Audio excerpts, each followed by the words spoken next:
Ya.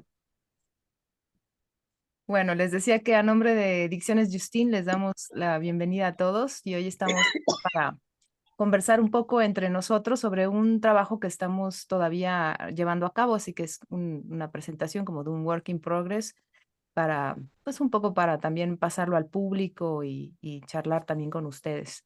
Entonces, pues va a empezar Fernando Barrios con su presentación, se llama Dislocaciones, la actividad, y es un poco para trazar un poco de puentes entre la weird fiction contemporánea en Latinoamérica y lo que podría ser algo que nos atañe al psicoanálisis, ¿no?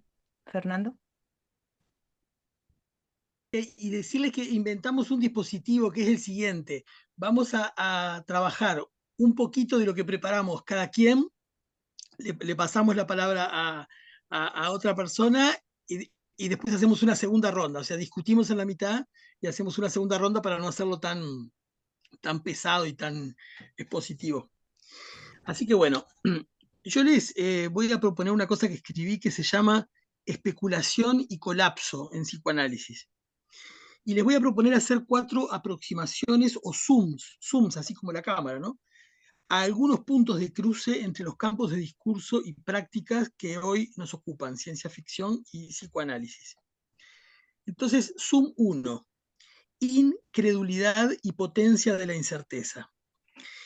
Me cuesta creer que nos haya llevado tanto tiempo a quienes decimos practicar el psicoanálisis e intentamos repensarlo críticamente, darnos cuenta de lo que la cantera de la llamada ciencia ficción podría aportarnos.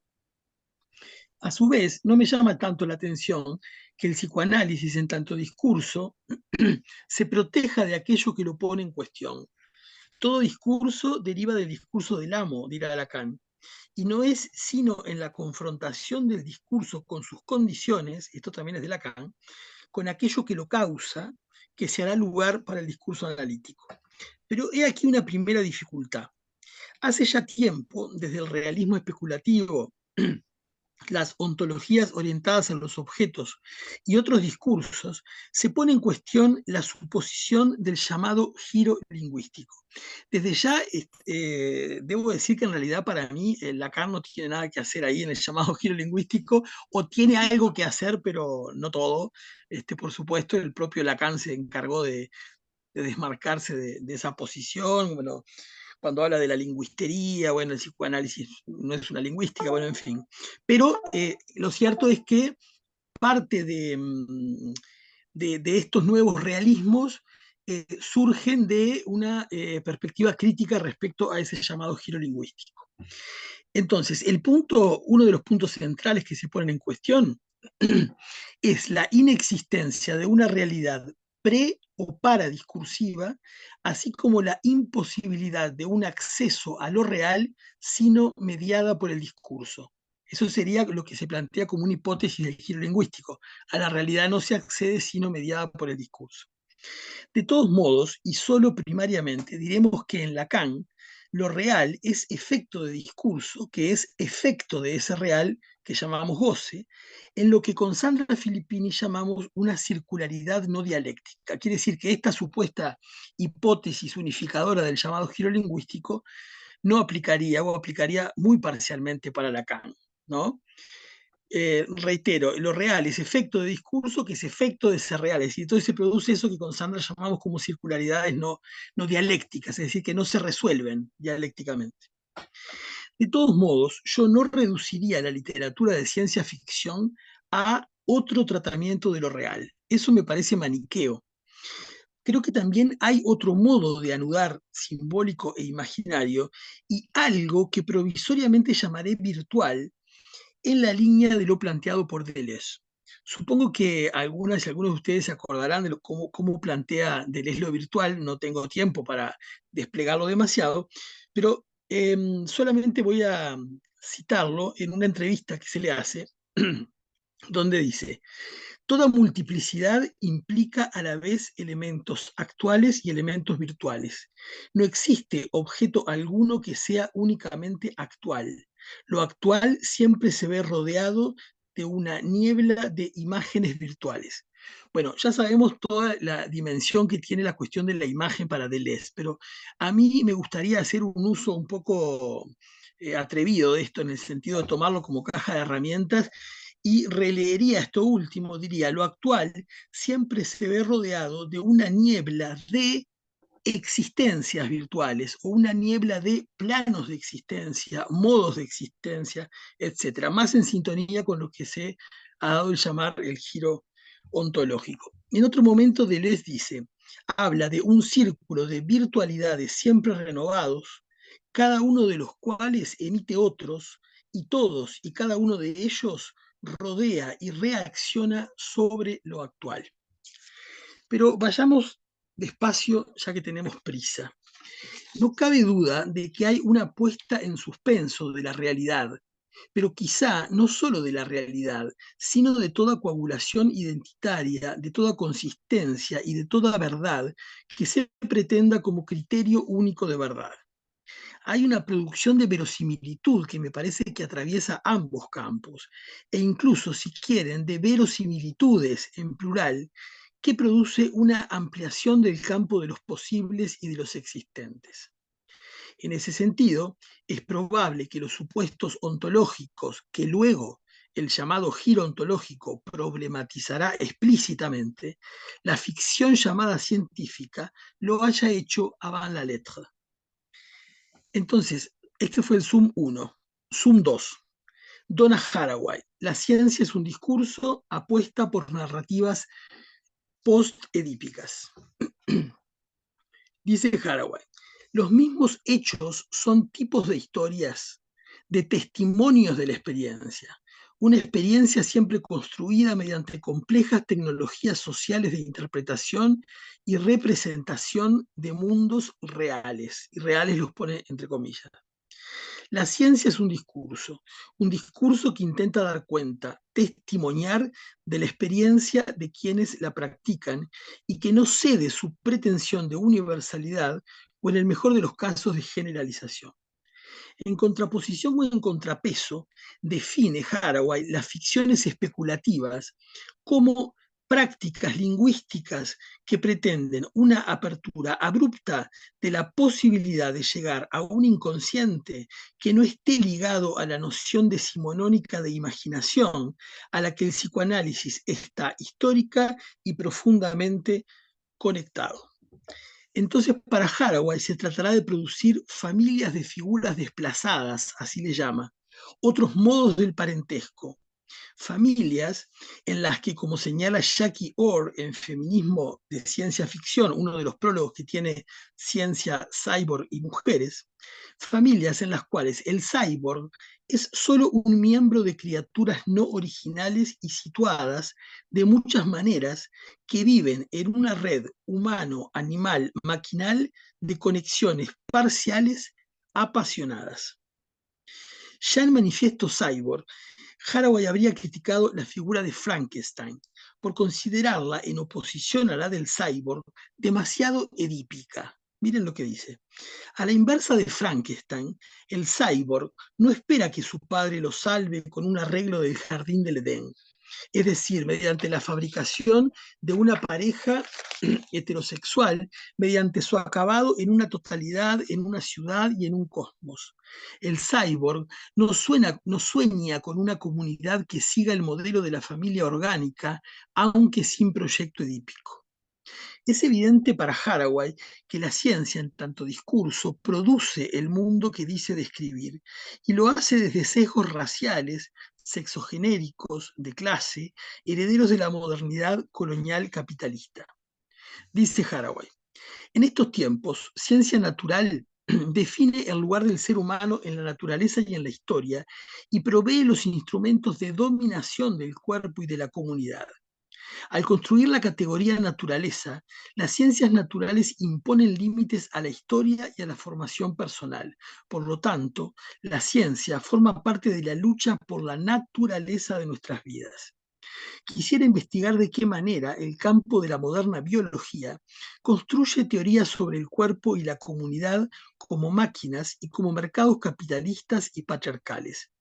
la máquina para la producción, el mercado para el intercambio y ambos para la reproducción. Quisiera explorar la biología como un aspecto de la reproducción de las relaciones sociales capitalistas, que se ocupa del imperativo de la reproducción biológica. En unas palabras, deseo mostrar hasta qué punto la sociobiología es la ciencia de la reproducción capitalista.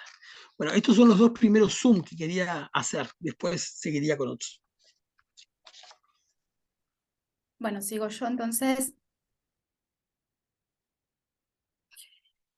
Bueno, a mí la verdad es que me interesa el tema de la ciencia ficción porque de alguna manera con lo que estuvimos trabajando, bueno, por muchas cosas, algunas de las cuales dijo Fernando y seguramente van a decir mis compañeros en función de lo que fuimos trabajando, ¿no?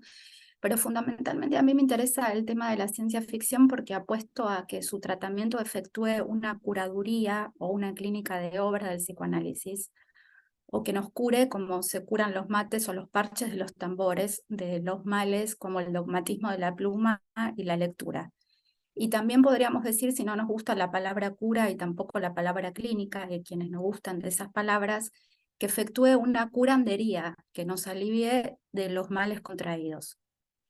Me parece que la ciencia ficción es un género, como decíamos en el texto que pasamos, más o menos para invitar, para llamar, bastante denostado, pero que da a escuchar la ficción teórica y también la teoría de la ficción. Y entonces, de esa manera brinda la posibilidad de leer con otra perspectiva o con otra posición, es decir, que incluye no solamente la intención de quien escribe, sino también la posición de quien escucha. Es decir, que revela que los textos también son obras abiertas que se prestan a múltiples interpretaciones según cada lector y cada lectora, y que todo saber también es un invento, ¿no? Y siempre que hablamos estamos inventando y siempre que escuchamos de algún modo estamos inventando.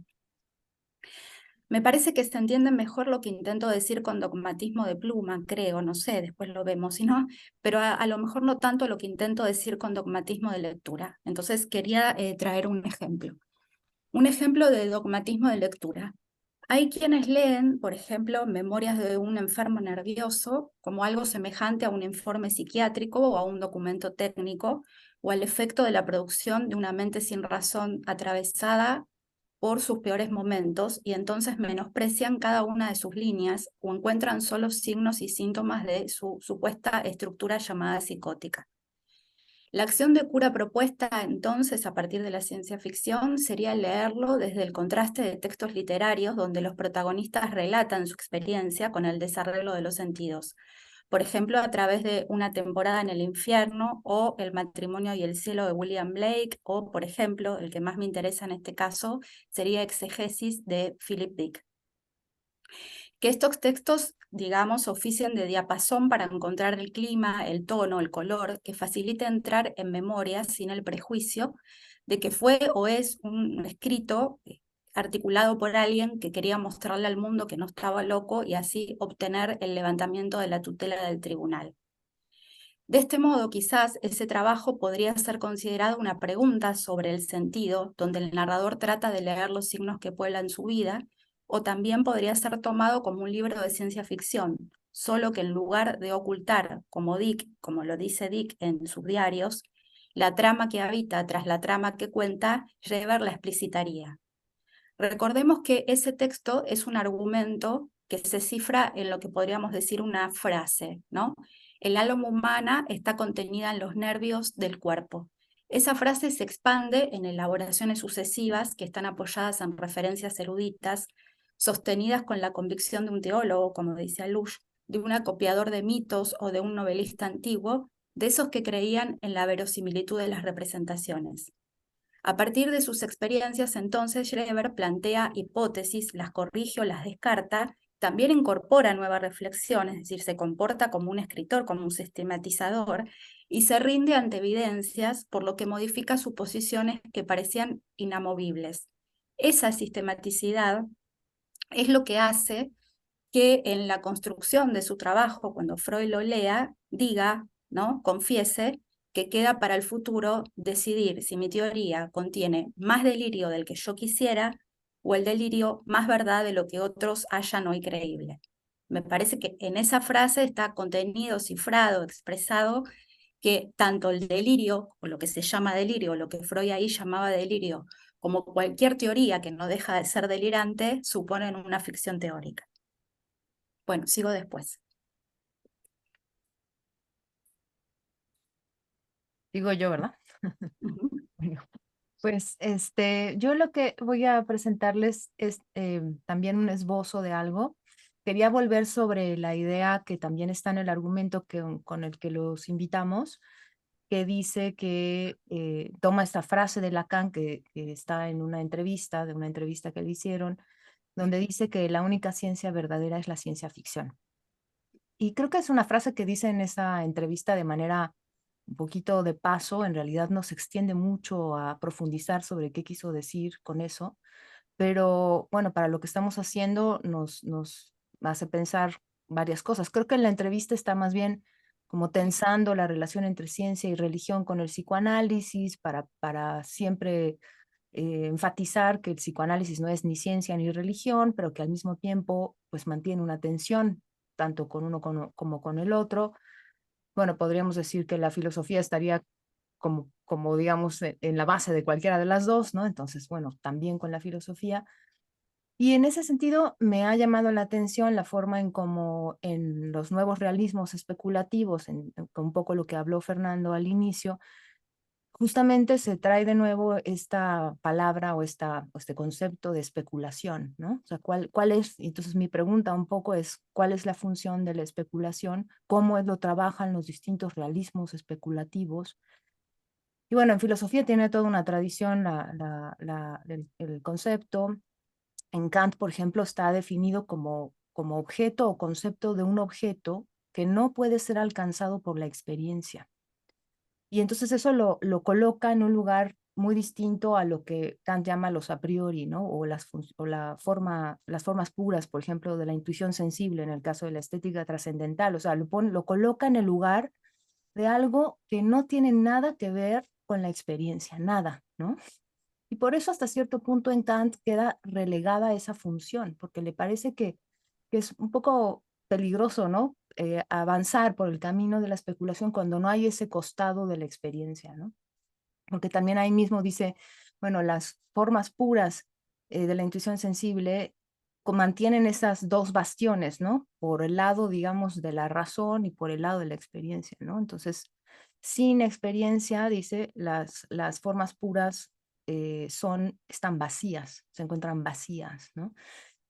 Bueno, pero ¿qué tipo de vacío es eso, no? Ya hemos platicado en otro momento, por ejemplo, como Gilles Goffin, el no todo de Lacan, hace este señalamiento de cómo Lacan lee a Kant y cómo se inspira en Kant para construir su objeto A, y cómo la forma de la nada que utiliza Lacan de Kant es justamente aquella de un objeto que no ha sido representado, no es un objeto que cayó en el olvido, digamos, o que fue, o que tiene una negación, o que fue negado porque fue representado, sino más bien una forma de negación, perdón, no de nada, de negación, que apunta a un objeto que nunca fue representado, ¿no? Y en ese sentido, pues creo que hay muchos filósofos, yo me he enfocado específicamente en uno, que es Nick Land, este filósofo súper controvertido, ¿no? Que se considera el iniciador de lo que se conoce como aceleracionismo y que tiene libros muy interesantes. A mí me gusta mucho más el Land más temprano, el Nick Land más temprano. Tiene un texto que se llama La Ilustración Oscura, donde hace una crítica súper interesante a Kant, pero Land va avanzando por el lado de la ciencia ficción y por el lado también de la lectura crítica de Kant, entre otras cosas, ¿no? Hay muchos otros elementos también en Land, sobre todo del lado de la cibernética, también de la inteligencia artificial, etcétera. Pero es bien bonito como él ahí hace una crítica súper puntual a Kant diciendo que en realidad las tres críticas tienen una función que va del lado del capitalismo, digamos que son el fundamento del capitalismo, ¿no? La primera, porque hay una lógica de economía extractivista en términos del conocimiento, La segunda, dice, porque hay una jurisdicción imperial que hace posible una ética, ¿no? Que le da fundamento a la forma del imperio. Y la tercera, un ejercicio de la guerra, ¿no? La tercera ya sabemos que es la crítica al juicio, que tiene que ver con la estética, y creo que ahí se abre todo el lado del ogore, ¿no? Que por ejemplo trabaja Sayak Valencia y demás. Entonces, este filósofo es bien interesante por eso, y para volver a lo que decía de la especulación, va caminando por el lado entonces también del horror cósmico planteado por Lovecraft, ¿no? Que también es fascinante, creo que por ahí nos enganchamos todos, porque en Lovecraft hay esta idea de que, bueno, esta forma de escribir sobre el horror, que ya no se trata nada más del terror en el sentido de los muertos o de los aparecidos o los espectros, sino más bien como justamente de esto de lo que hablábamos de Kant, ¿no? Es decir, como lo nouménico puro, ¿no? Aquello que es imposible de conocer, pero que la literatura avanza por ese camino para hablar, como dice Lovecraft, y una cita que les traigo acá, que dice Lovecraft: recordamos el horror y la amenaza de muerte más vivamente que el placer, porque nuestros sentimientos con respecto a los aspectos benéficos de lo desconocido han sido acaparados y formalizados, perdón, desde el primer momento por rituales religiosos y convencionales, ¿no? Como que se quedaron con ese, se lo apropiaron, digamos, entonces queda del lado de lo sobrenatural, ¿no? De lo maléfico, pero le parece que hay un costado además psicológico súper interesante de explorar ahí. Y Land justamente lo que va planteando es que en realidad el fin último de la filosofía es el horror, ¿no?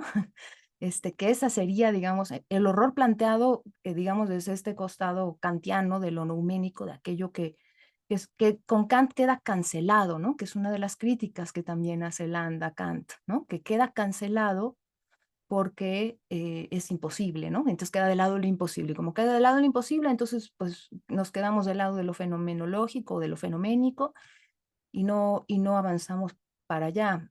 Yo encuentro una resonancia, y aquí ya lo dejo, entre la frase de Lacan, ¿no? De que la única ciencia verdadera es la ciencia ficción, y lo que dice Land cuando dice que el fin último de la filosofía es el horror, ¿no?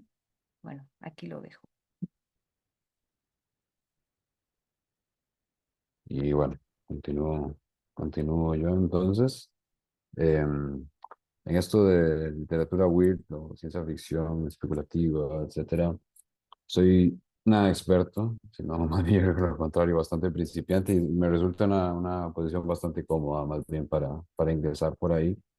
Y de hecho arranco de un punto que se me hace un poco más conocido y que pese a toda contradicción, porque en realidad lo hemos encontrado, o contraindicación más bien, lo hemos encontrado varias veces y lo hemos discutido en nuestros encuentros, de ir más allá de lo siniestro, o como que lo siniestro es una categoría que está bastante, hasta cierto punto, bastante trillada del psicoanálisis para adentrarse en estos temas. Yo insisto en algo de su pertinencia. No, a ver, el texto, insisto en el texto y en uno de los componentes más que el concepto. Recordemos que, bueno, por ahí hace algunas definiciones lexicales, toma ejemplos precisamente también de literatura fantástica, ensayos, incluso cuestiones de la experiencia cotidiana, pero nunca lo trata como un concepto propiamente psicoanalítico. Esta, como él llama, palabrita, es más bien, si lo trata como concepto, es más bien como parte de un conocimiento estético. Y además lo hago porque parte de este punto de dislocación que yo quisiera trabajar y compartir con ustedes hoy, o el que elegí, es la muerte.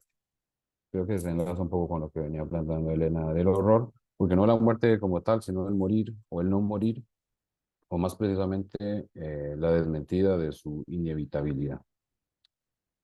Y quisiera hacerlo comentando dos obras WIT, que creo que eso dejaré para la segunda ronda. Dos obras WIT costarricenses, ticas como yo. Un texto de Iván Sanabria, titulado Deux es ex machina, que a su vez forma parte de la exposición de Jonathan Torres, estudios para emular la agonía. Apenas serán algunas pinceladas. De Das Unheimlich, o lo siniestro, lo ominoso, como ha sido traducido, y enfocándome en lo mencionado, apenas traigo un par de citas. Resulta ser que uno de los primeros temas que Freud comenta al desarrollar en el escrito el tema del doble es justamente el de la muerte. Y lo cito. En efecto, el doble fue originalmente una medida de seguridad contra el rendimiento del yo, una, y aquí citado Otto Rank, enérgica desmentida del poder de la muerte. Aquí sigue Freud, y probablemente el alma inmortal haya sido el primer doble del cuerpo. Según esta conjetura, hemos fabricado el alma inmortal como artificio frente a la opacidad de la muerte. Su inevitabilidad es su poder. Para Freud, afrontamos ese poder vía desmentida, esto tomado de Rank, es decir, sostendríamos que para la muerte se falta la verdad o se fabrica otra. También lo doloroso puede ser verdadero, nos dice Freud en La Transitoriedad, que precisamente es también otro texto fundamental respecto a la caducidad de la existencia y su función estética. Precisamente en ese escrito, Freud habla de lo cito también, un pregusto del duelo por su sepultamiento. Freud lo señala respecto a lo efímero de lo bello o lo disfrutable también. La pérdida, incluso el duelo mismo, podrían compensarse a través de dicha desmentida. Y bueno, aquí sin adelantarme demasiado, creo que la fuerte presencia de lo distópico en la ciencia ficción weird tiene algo de ese pregusto del duelo. Ahora, de hecho, me pregunto si a lo distópico le cabe más el nombre de disverdad que desmentida, precisamente de la muerte, de su amenaza. En todo caso, estas otras verdades o promesas de inmortalidad del alma nos son ofrecidas por gran variedad de discursos, bueno, desde lo religioso hasta lo tecnológico. Y retomando el argumento, la verdadera ciencia o la ciencia ficción eh, lo hace, evidentemente. Incluso también lo hace, digamos, la otra ciencia. Eh, Recordaremos todo el asunto de la criogénesis, esta cuestión de que vía congelamiento, un cuerpo recién muerto se mete en este estado de congelación total, digamos, absoluto, a ciertas temperaturas y con ciertos procesos, con la intención de que eventualmente haya alguna forma de reanimar y además de dar el tratamiento para una enfermedad específica, digamos, de la persona que la padecía. Resulta ser, y buscando sobre este tema, pensaba que era un asunto un poco más entre ochentero, noventero, y resulta ser que no. La primera persona en criogénesis resulta ser que es del 67. Tiene ya un ratito. Se llama, o se llamaba, o se está llamando, no sé, habría que pensar acá, James Bedford, y resulta ser que era profesor de psicología en California, curiosamente. Sigue congelado, esperando el salto tecnológico, pues que lo traiga de vuelta, bueno, o el juicio final. Religioso y tecnológico, místico, científico, sobre estos viejos y nuevos dioses, también nos advierte Freud. Esta es la otra cita que les mencionaba. El doble se ha transformado en una imagen que aterra, así como los dioses se convierten en demonios después de la caída de su religión. Y aquí me surgieron algunas interrogantes. ¿Qué pasa cuando una tecnología cae? Y no solo por su obsolescencia, que digamos que la obsolescencia es una especie de segunda muerte anticipada para objetos cibernéticos incluso, los alcanza primero su desuso o su olvido que su final material, sino ese carácter precisamente también decaído. Eso lo tomamos con esto de los demonios en Freud, hasta el ángel caído. ¿Cómo son las presencias de aquellos que burlan la muerte justamente en la ciencia ficción? ¿Cómo son estas almas doble que habitan estos particulares cuerpos en estas narrativas weird? La réplica se constituyen una forma de almacenaje. Hasta ahora me doy cuenta que no les dije que algo de lo que este trabajo en construcción estaba llevando el nombre provisional de almacenaje y réplica. Y bueno, por ahí va. De hecho, lo de almacenaje en una reunión reciente, también que estuvimos discutiendo, fue Fernando el que me hizo ver que almacenaje tiene la palabra alma ahí también, Fernando Barrios. Entonces, creo que es algo que también iré trabajando, como la réplica puede ser una forma de almacenar. Y precisamente muy influido por algunas imágenes o figuras de la ciencia ficción.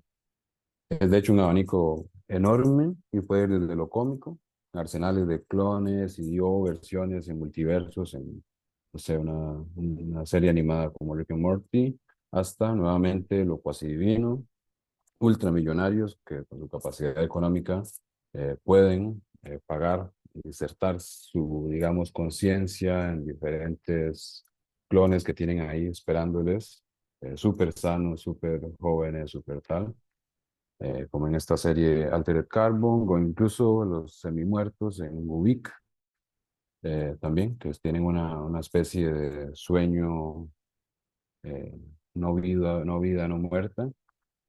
O en algunos casos, como se ve también en la película Chappie, codificar. Y aquí me veo un poco con problemas como a la persona, porque podría pues, decirse alma, podría decirse mente, como se trata en la película, espíritu. Y esta, digamos, copia se pasa a un disco duro y se almacena en un servidor para luego trasladarla a tal o cual otro hardware. Aquí subir el alma a la nube suena tradicional y técnico a la vez, precisamente, subir a las nubes, a las nubes. De este bestiario de no muertos, porque como se decía antes también, están los vampiros, zombies, momias. Frankenstein creo que es un caso bastante aparte, ya lo podremos discutir luego también. Selecciono o seleccionaría para hoy un contraejemplo, que es estas obras que les mencionaba al inicio, una exposición de unos objetos, digamos, escultóricos vivos, que pasaría a contarles sobre esta nueva fauna en la segunda vuelta, segunda ronda. Bueno, hola, buenas tardes. Pues yo realmente es la primera vez que me introduzco al tema de la ciencia ficción y retomé algunos puntos que son muy elementales, por decirlo así, pero que me parece que son fundamentales para establecer justamente las dificultades en torno al psicoanálisis. Yo di clases durante muchos años y una de las preguntas constantes de mis alumnos era, ¿qué diferencia entre el psicoanálisis y la psicología, no? Porque, bueno, finalmente lo que esperaban encontrar era una respuesta en relación a la técnica y al método psicoanalítico como algo científico y objetivo, por decirlo de alguna forma. Y bueno, y uno de mis textos fundamentales para abordar este problema fue el de neurosis y psicosis y la pérdida de la realidad en la neurosis y psicosis, donde Freud pues no da una respuesta justamente a esto, sino justamente más que dar una respuesta deja preguntas abiertas. Y me parece que son puntos fundamentales a partir de los cuales se puede abordar todo lo que tiene que ver con la literatura, con este tipo de literatura que justamente me parece que puede decir más claramente el problema sobre la realidad y la locura. Entonces, bueno, únicamente voy a señalar algunos de estos puntos en esta primera parte en relación a neurosis y psicosis y la pérdida de la realidad de la neurosis y la psicosis. Y en la segunda parte voy a compartir lo que leí de un texto de este tipo de literatura que se llama Los días de histeria y que me parece que describe muy, por decirlo, claramente algo más vinculado con la cuestión del psicoanálisis. Pero bueno, en relación a Freud de neurosis y psicosis y la pérdida de la realidad de la neurosis y la psicosis para pensar el problema del abordaje del psicoanálisis desde qué discurso, ya que mucho se habla de la cuestión de su cientificidad para darle un lugar, pero parece que es desde otros discursos como se puede abordar, como lo acabo de mencionar, particularmente la articulación de lo que sería la locura y la realidad, lo que tiene sus efectos en la cuestión del método y su técnica. Neurosis y psicosis. Freud en su artículo Neurosis y psicosis hace una descripción de la diferenciación entre neurosis de transferencia, la melancolía como neurosis narcisista y la psicosis. Ahí dice que la neurosis de transferencia corresponde al conflicto entre el yo y el ello, la neurosis narcisista al conflicto entre el yo y el superyo y la psicosis al conflicto entre el yo y el mundo exterior. Describe que las afirmaciones sobre las manifestaciones sintomáticas a partir de los conflictos de las instancias psíquicas que gobiernan a las mismas necesita más aclaraciones. Y la pregunta sería, ¿cuáles son los medios que el yo usa para salir airoso? ¿Cuáles son las magnitudes de las constancias psíquicas para que el yo salga airoso? Freud habla de la dificultad de establecer una diferenciación clara de la pérdida de la realidad entre neurosis y psicosis. Describe diferentes momentos haciendo hincapié de la nueva construcción de la realidad en la psicosis y solo de una transformación de la realidad en la neurosis. Pero en este artículo no se adentra en la descripción de la realidad. Se refiere a ella como aquella que dice, mal llamamos simbólica en la neurosis. Retomando algunos de los señalamientos que Alush hace en su texto Freud, después Lacan, de lo que plantea Lacan en alguno de sus seminarios, donde dice que no hay que creer que mientras viva se pueden tomar sus fórmulas definitivas. Ahí afirma que el psicoanálisis permanecerá inoperante en el tratamiento de la psicosis si no aprende de la psicosis. Lacan entonces leyó en los casos y no en la teoría freudiana. El problema del método hay que llamarlo mejor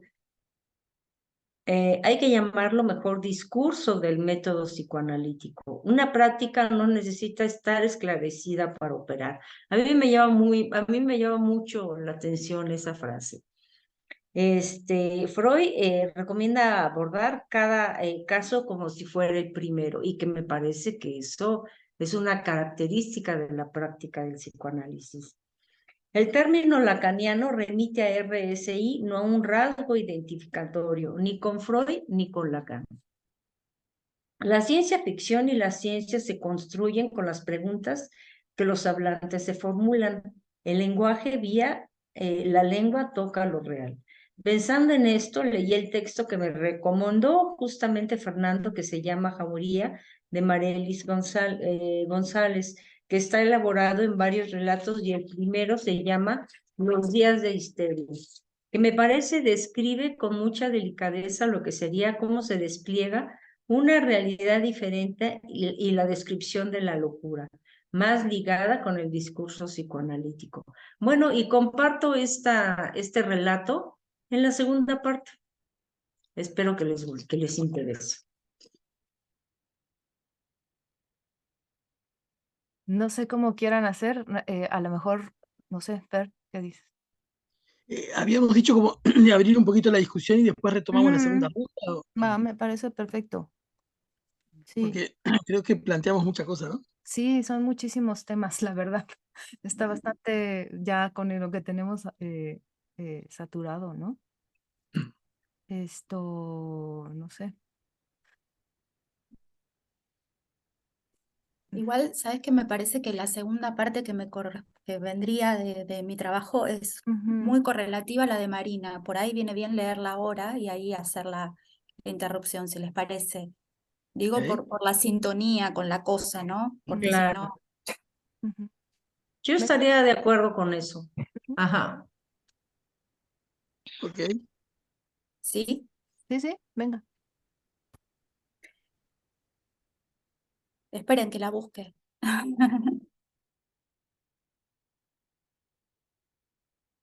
Bueno, entonces el otro ejemplo que quería poner, que tiene relación con lo que llamaba así metafóricamente y un poco irónicamente el mal de lectura, tiene que ver con un modo de leer el proyecto de una psicología para neurólogos, ¿no? Por eso digo que tiene relación con lo que venía trabajando Marina. Ese modo supone leer o considerar a un Freud cientificista dispuesto a extender el lenguaje técnico de la neurología a la psicología, a un positivista empecinado en comprender los misterios del alma con los conceptos de la biología, la física y la química, o a un señorete, digo, ¿no? Ataviado de asepsia blanca, dotando de neuronas y sinapsis a lo intangible. Cuando si nos atenemos a la ciencia o a la ciencia dura, para ser más precisa, a lo que se llama ciencia dura, hasta el más laxo de los teóricos aseguraría que ahí no habla un espíritu riguroso ni objetivo, ni un espíritu demasiado crítico, ni siquiera aunque haya tenido la intención de hacer neurología. Entonces, tal vez quien lee en el proyecto el dogmatismo de Freud no hace más que adjudicarle su propio dogmatismo de lectura, su dogmatismo de escucha, o en todo caso sus ínfulas de subversión, contraefectuando la subversión freudiana y arrogándose ese giro, ¿no? La acción de la curandería de la que hablaba al principio, entonces en este texto, sería entonces la propuesta de volver a leer el proyecto bajo la clave de la ciencia ficción o bajo el corrimiento que permite la ciencia ficción, que sería el de la ficción teórica. Es decir, leer el proyecto como un texto de ciencia ficción y como ficción teórica. Entonces, me parece que ahí nos encontraríamos quizá más cerca de que el proyecto para neurólogos supone que hay un hombre que utiliza o que está en contacto con un vocabulario y con cierta formación y que toma significantes que tiene a mano, que los estira en esa significación o en ese campo de significancia, apoyándose en la maleabilidad viscosa pero también blanda de las palabras. Porque acaso no se puede leer ese texto como un desplazamiento y no como una restitución que compone y sostiene un rodeo, un desvío, un movimiento donde el lenguaje es menos una totalidad cerrada sobre sentidos dados, establecidos, que extensión abierta a la exploración continua? Y no puede ser leído como un texto que pone en acto el derecho a no renunciar a delirar, a salir de curso, pero también y al mismo tiempo a exponer las condiciones que hacen viable ese decurso, demarcando las existencias, los retornos, lo que lateraliza. El proyecto, y también agrego, más allá del principio del placer, no pueden ser leídos como una fantasía de carácter científico o como una imaginación razonada. Y entonces, y si fuera así, ¿no es factible escuchar que cuando Freud habla de neuronas, de energía ligada, de vías de contacto, de facilitación, de experiencia biológica, incluso también de maduración, está manipulando y siendo manipulado por eso que Barthes llamó figuras extrañas verbales del lenguaje? Es decir, ¿no? Él la llamó, o sea, esas figuras son extraños seres verbales que surgen en un acto concreto de leer, en un movimiento, que él lo llamó curvatura del cristalino, donde la fuerza, que es material y que es plástica, se expone en un pliegue singular, como el moco o como la plastilina, ¿no? Entonces, ahí en ese sentido se podría escuchar las neuronas como la metamorfosis o la curvatura del cristalino o como otro modo del ser, del significante o de la palabra, a eso me refiero. Entonces, tildar de biologicista Freud, porque la materialidad de algunos de sus metáforas es la neurología. En este sentido, digo, ¿no sería homólogo a pensar que porque se adelantó a la invención del helicóptero Julio Verne fue ingeniero aeronáutico, ¿no? O porque Max Weber tomó el concepto de carisma es religioso, o porque Margen tomó la palabra constelación de la astrología es esotérico. Si en estos dos ejemplos pude hacerme entender con lo que intento decir con dogmatismo de la escucha o de la lectura, por contrapartida, se explica mejor el dogmatismo de la pluma, porque considerar que hay ficciones teóricas devela que toda ficción es ficcional y que toda ficción supone una teorización, incluso una teoría, ¿no? Si alguien tiene la pretensión, por ejemplo, de extraer un ciframiento natural de alguna parte del cuerpo como si eso existiera, de todos modos no podría no especular, no inventar, no podría no imaginar. Entonces la ciencia ficción tiene la ventaja de volver incansablemente sobre el supuesto saber y entonces también sobre el sujeto supuesto saber. nos trae la posibilidad de tener más presente que la matemática, el poema, la física cuántica y el psicoanálisis no hacemos más que ficcionalizar o ficcionalizar lo mejor posible. Y también creo que suelta las amarras y el forzamiento tanto en la lectura como en la escritura. Decía entonces que nos hace advertir que todo es un invento y nos otorga la ventaja de ofrecer ya no teorizaciones monofónicas, sino el movimiento de un pensamiento en su constitución, de un pensamiento infiltrado de fantasmas, de sueños y enunciados contradictorios. Nos otorga la ventaja de recordar que existen los pensamientos inconscientes, que en general se piensa inconscientemente, y nos permite negarnos a proponer afirmaciones unívocas o en todo caso propiciar, considerar que toda afirmación es frágil, es desmedida y es perecedera. Y nos deja desbordar las oposiciones dualistas, ¿no? Mente, cuerpo, material, inmaterial, sujeto, objeto, un poco lo que decía Elena, objetivo, subjetivo, sin por esto aplastar esa heterogeneidad que también supone ni sus diferentes planos, ni sus ritmos. Y por último, la ciencia ficción y la ficción teórica me parece que podrían ser considerados un topos distópico, dislocado, en donde la ficción y la teoría, que suelen ser enemigas, o también la ficción y la ciencia, en las antípodas, encuentran un espacio donde la repetición y el deseo, la precisión y la poesía, el sentido y el sonido, la rigurosidad y la invención, y la ecuación y el dibujo hacen una cierta sinergia, ¿no? Creo que también podría ser considerado como un modo de escribir que no hay relación sexual. Bueno, ahora sí.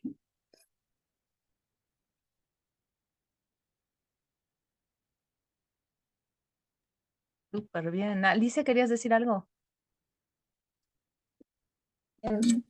Sí, bueno, yo había tomado nota cuando Elga dice dogmatismo de lectura, ¿no? Sobre los signos, y después, bueno, ahora reforzando con esta segunda parte, el dogmatismo de la pluma, de la ficción, ¿no? Enseguida se me hizo, relacionaba las presentaciones, que tuve la experiencia durante muchos años de la presentación de pacientes, cómo en las presentaciones generalmente se leía la historia clínica y, y generalmente, bueno, la presentación la hacía un psicoanalista, un psiquiatra psicoanalista o psicoanalista. Eh, y muchas veces no encontrábamos ninguna relación entre la historia clínica y el paciente, el discurso del paciente, el decir del paciente. Tal es así que muchas veces se pensó en hacer otro ejercicio, en escuchar primero al paciente y después leer la historia clínica. Entonces me parece que podría poner yo en este dogmatismo de lectura esta historia clínica y cómo escuchar de otra manera al mismo paciente, bueno, resulta otra cosa, ¿no? Y me preguntaba si la ficción no tiene que ver con esto que Alush viene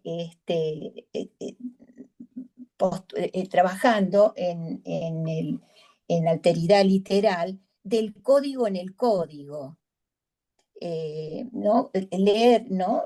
Cuando dice la palabra insensata, ¿no? Si esa palabra insensata no tiene un registro de ficción, que justamente la saca de la psicopatología.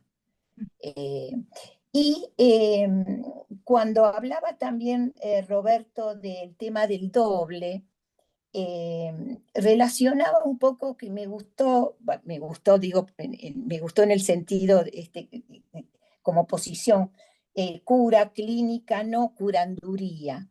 Y recordaba en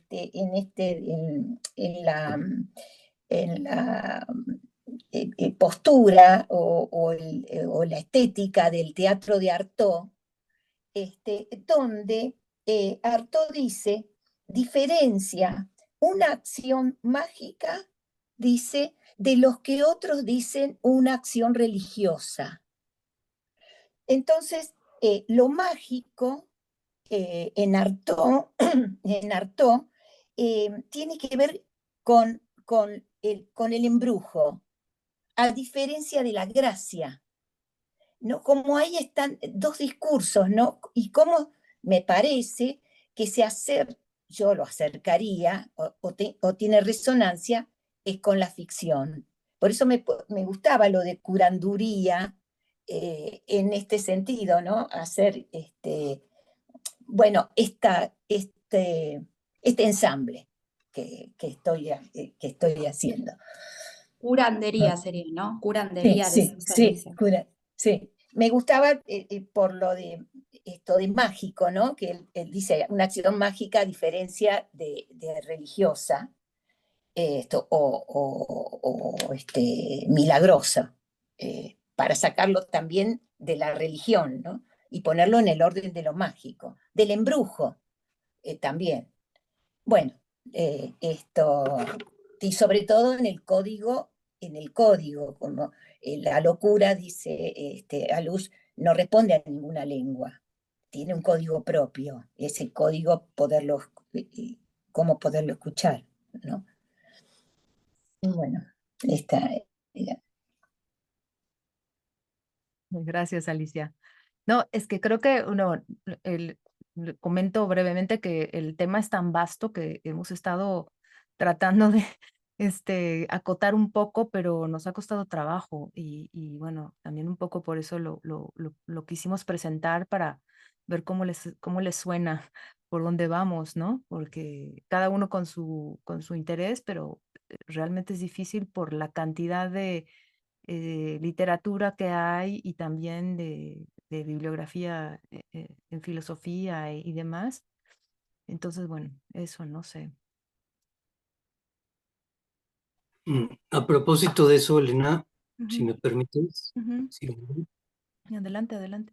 en relación al dispositivo mismo del trabajo, Ujú, eh, digamos, recurriendo a lo que se hace con dinámica de grupos, ¿no? Con lo que hacemos con los estudiantes de que das una clase y luego se reúnen grupitos, hablan y luego otra vez la plenaria.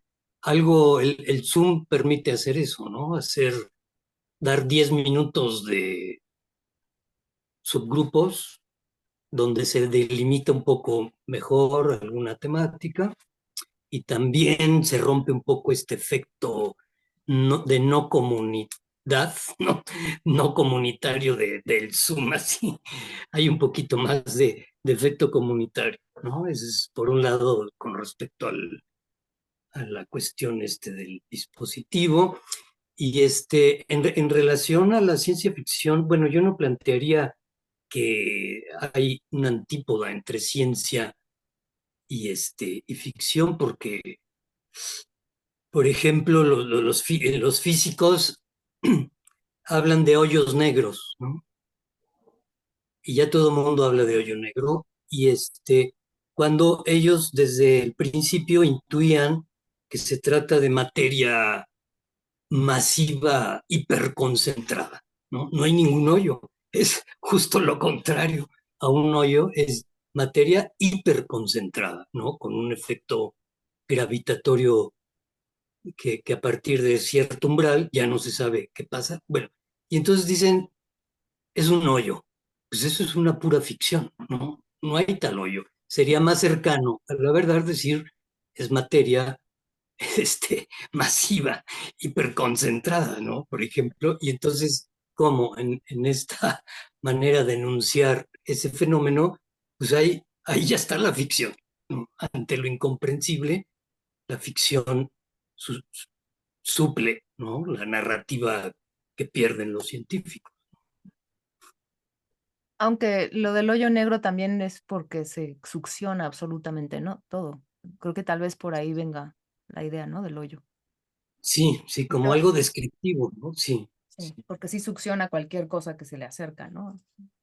Se me ocurre, ¿no? Pero bueno, es sí. interesante lo que dices. Sin duda hay algo de la ficción. O sea, estamos explorando como las formas de la ficción y los alcances, ¿no? Que tiene, que creo que, bueno, en psicoanálisis nos queda claro que muchos, ¿no? Pero transitar en esta línea con la ciencia ficción me parece súper, súper, súper interesante. Mauricio, hola. Ay, ya no sé qué dice. Hacía tiempo que no me aparecía, por eso estoy perdiendo práctica, pero escuchando a Elga estuvo muy divertido porque me recordaba mucho las elaboraciones en torno al mito, ¿no? Hay algo en torno a los perceptos que localizaba Levi Strauss, que distinguía justo la ciencia de la mitología, ¿no? Y es que la mitología, esto en el pensamiento salvaje, ¿no? La mitología justo operaría bajo perceptos que recupera de el entorno, eh, y la ciencia pues operaría bajo conceptos, ¿no? Una abstracción que prescindiría del mundo de lo sensible. Y pensando en lo que decían sobre Freud y todas sus referencias biologicistas, tal vez la clave está ahí en cómo lo presentaba Elga, ¿no? De pensar que esos biologicismos son perceptos a la manera de las arquitectónicas cosmológicas que muchos pueblos amerindios hacen para presentar pues un montón de presencias que si solo se conceptualizan no tienen consistencia, ¿no? Y que bajo diplomacias y sociabilidades no eurocentradas, pues son parte de lo que nos ocupa un montón de tiempo, porque pues ya viene la época de muertos acá, y esos muertos pues no están tan muertos porque vienen a comer con nosotros y esas cosas que pasan en estas latitudes. Pero disfrutaba mucho eso, ¿no? Pensar cómo también esa ficción se nos despliega en otros derroteros como son los vernáculos. Les mando un abrazo grande y les agradezco mucho esta conversación.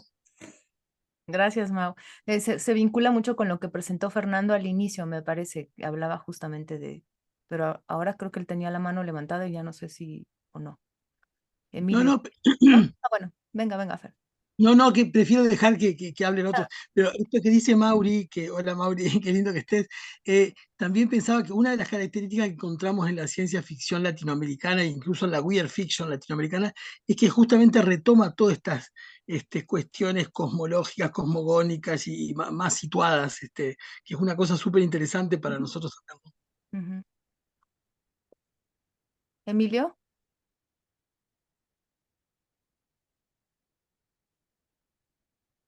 No te escuchamos, Emilio. Creo que la otra vez también habías querido participar y no pudiste. Qué mal. Lo lamento. Igual por chat, si quieres, a lo mejor puede ser, ¿no? Ujú. ¿Qué hacemos? ¿Nos seguimos con la segunda o hay alguien más que tenga algo que decir? Tal vez yo un poquito. A ver, venga. Bueno, Elga levantó la mano Mm. virtual, no sé.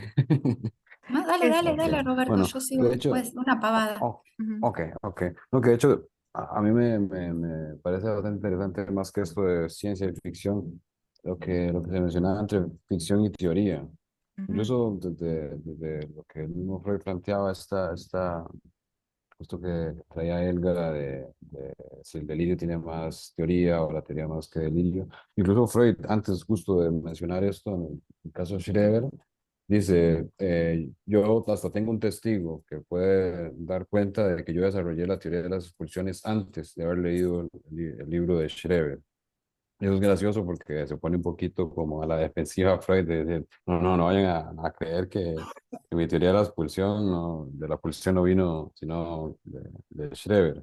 Y es bastante llamativo, es una especie de elogio, no sé, un poco indirecto. Y que, a ver, no sé, si uno se pone a leer las memorias de Schreber, un poco como con este ejercicio que mencionaba Elga, hay ciertas partes cuando describe la forma en que se articulan los nervios y pasan de un cuerpo a otro y hacen incluso una función hereditaria, que a mí nunca me ha sonado nada tan parecido al ADN, por ejemplo.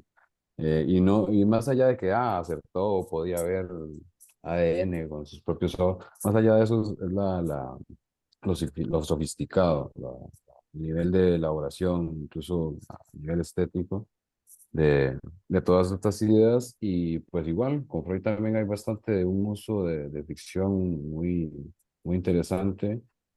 Con El hombre de los lobos, todo lo de la escena, él dice, bueno, lo que pudo haber pasado y lo que tuvo que pasar, para que entonces lógicamente pudiera esto y esto otro, como que va armando y rellenando eh, con diferentes pues, figuras o, o materiales incluso, todas estas historias. No es, creo, tampoco casualidad que en Construcciones en el análisis de este texto tan, digamos, casi último de Freud, también se refiere a la función del delirio, como para llenar algunas lagunas, digamos, de historias y demás, como la función del delirio incluso está como parche. Entonces sí, creo que es muy interesante incluso releer a Freud bajo esos términos bueno, y a muchos más, pero algunos textos freudianos bajo esos términos de que estaría proponiéndose incluso desde algún género distinto. Incluso más allá del principio del placer, más o menos por ahí entre el tercer y cuarto capítulo dice, de aquí en adelante, esto que viene es especulación, y usa justo esa palabra, es pura Ujú. especulación. Ujú. Y pensando en eso, y además como he hablado un poco el tema de la muerte, bueno, Mauricio también lo trae, el tema de la muerte, de pronto, y lo que decía Elena de Lovecraft y todo esto, pues la pulsión de muerte es bastante producto de esa gran especulación de Freud, más allá del principio de placer. Y de pronto ese Thanatos me sonaba como una especie de horror cósmico Lovecraftiano, Ujú, ujú. como esta fuerza a veces tan intangible y a veces tan pesada también por ahí. Y bueno, como que estas cosas realmente siento como que me están resonando bastante. Helga, ¿tú quieres decir algo? Ah, cierto, me había olvidado. No, una cuestión de lo que decía Mauricio respecto de Levi. Nunca sé si se dice Stroh o Strauss, pero bueno, sabemos de quién estamos hablando. Ujú, No, que Freud dice explícitamente cuando habla de la pulsión, dice, es nuestra mitología, ¿no? Es decir, que hay un uso tendencioso, incluso, o yo diría lúdico, de la ficción y de la invención. Y ujú, cuando también en interpretación de los sueños dice, bueno, ¿quién va a pensar que algo semejante al proceso primario existe? Eso es una ficción teórica que nos deja acercarnos quizás un poco a lo que existe, ¿no? Lo ujú, dice ujú. así de esa manera. Y acá en Argentina, no sé si conocen, bueno, no es muy conocido, pero como en realidad el que trajo específicamente en Buenos Aires el psicoanálisis lacaniano fue Mazzotta, que no era médico, sino que bueno, venía del campo de la literatura y del arte en general. Había como una especie de porosidad entre la literatura y el psicoanálisis que en algunos lugares sigue existiendo y además se generó como un efecto de género que se llama ficción teórica, que es el de Héctor Libertela, que no sé si tuvieron la oportunidad de leerlo, en donde él también escribe varios libros con ese uso lúdico del psicoanálisis, ¿no? O sea, que va cambiando de registro, hace fábulas, entra, sale, hace una ironía de la supuesta cientificidad del psicoanálisis. Yo se los recomiendo mucho. También cura de los males del dogmatismo.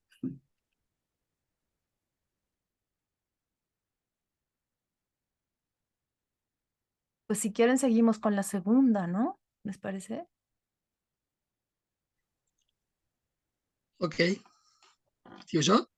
Ujú, Bueno, entonces hicimos dos primeros Zooms que tenían que ver con el llamado giro ontológico, bueno, su reacción al giro lingüístico, al llamado giro lingüístico, bueno, en fin, con todos los problemas que eso trae. Y un segundo Zoom que tenía que ver con Donna Haraway y su noción de los cyborg y de narrativas posedípicas, etcétera, etcétera. El tercer Zoom será Freud directamente, pero leído por Isabel Alfandarí, en un libro que se llama Ciencia y ficción en Freud, ¿qué epistemología para el psicoanálisis? Dice Alfandari, la cientificidad fue la gran cuestión en el origen del psicoanálisis, y agrega, en lo que no se sabe si se trata de discurso indirecto, es decir, si habla en lugar de Freud o si es ella que lo dice, agrega, solo un estatuto científico del psicoanálisis puede apuntalar y justificar la empresa freudiana. Bueno, toda esa frase creo que tiene muchos problemas. Sin embargo, Alfandari no deja de mostrar las dificultades permanentes e insoslayables que la llamada empresa freudiana tuvo que enfrentar para fundar lo que llama una ciencia del inconsciente, expresión que me parece, para decir poco, muy desafortunada. Va a analizar así, 1, los modelos epistemológicos en Freud, 2, los giros epistémicos y 3, lo que llama las estrategias discursivas. Alfandari le llama estilos diversos en Freud, en la búsqueda de dar forma y figura a un objeto que justamente está desprovisto de ellas, es decir, dar forma y figura a un objeto que está desprovisto de forma y figura. Y señala, siguiendo a Michel de Certeau, momentos analíticos y momentos didácticos en Freud, en un doble juego. Dice, mientras que en los primeros, es decir, donde el propio discurso psicoanalítico se somete a la ley de las transformaciones y deformaciones de las que se ocupa, y en los segundos se asegura un lugar magistral en virtud de la institución psicoanalítica y social que lo sostiene. Este modo de pensar estos dos supuestos momentos en Freud a partir de Michel de Certeau, a mí me hizo recordar mucho lo que Leo Bersani en el cuerpo freudiano va a plantear, en el cuerpo freudiano, psicoanálisis y arte. Bersani señala que hubo algo profundamente perturbador en los hallazgos freudianos, algo perturbador para Freud mismo, que hizo que se dividiera, que disociara su decir en dos corrientes o sesgos, uno más especulativo y otro más teórico. El sesgo especulativo buscó o posibilitó mantenerse muy apegado a los descubrimientos, soportarlos, mientras que desde el otro sesgo, el sesgo teórico, se instauraron lo que Bersani llama claridades domesticadoras de los órdenes narrativos. Ahí me parece a subrayar también lo de órdenes narrativos, porque también Freud está intentando producir una narrativa, ¿no?, teórica del psicoanálisis. Y esta domesticación discursiva, Bersani la atribuye a la necesidad o apremio por instaurar una terapia, un tratamiento no del todo por fuera del orden médico. Lo especulativo, entonces, señala Alfandari, va a quedar del lado de la bruja, así le llamó Freud, ¿se acuerdan?, a la metapsicología. Es por eso que lo más psicoanalítico en Freud serán, como señala Bersani, los momentos de colapsos teóricos. Allí donde Freud colapsa teóricamente, eso sería lo propiamente analítico en Freud, en los que fracasa toda formalización y estructuración. Es este colapso lo que emparenta al psicoanálisis, esto lo digo yo, con la práctica estética. Habrá entonces una teoría imposible del deseo, dice Alfandari, que convulsiona en movimientos que con imprudencia se derrotan a sí mismos. Ahí se pone lírica, pero creo que bastante bien. Movimientos que con imprudencia se derrotan a sí mismos. A este capítulo, Bersani en su libro le llama Teoría y Violencia, y yo lo renominaría violencia de una teoría que no quiere saber nada de la ficción que la causa. Ahí hago un juego con lo de Lacan, de que la teoría no quiere saber nada del goce que la causa. Bueno, yo digo de la ficción que la causa. Parafraseando entonces a Lacan.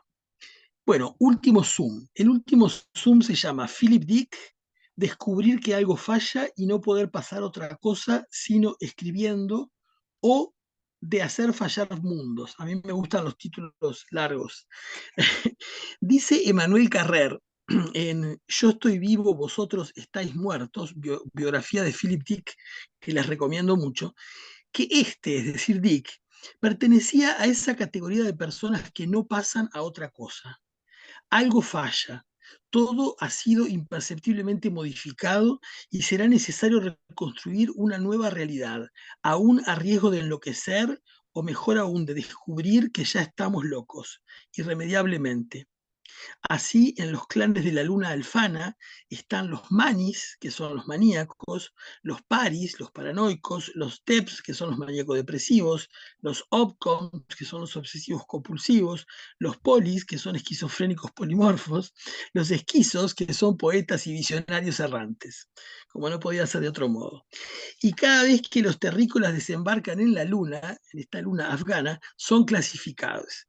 No hay lugar para los normales, es decir, que los humanos que creían que eran muy normales, una vez que son transportados a la luna, inmediatamente son ubicados en alguna de estas categorías nosológicas.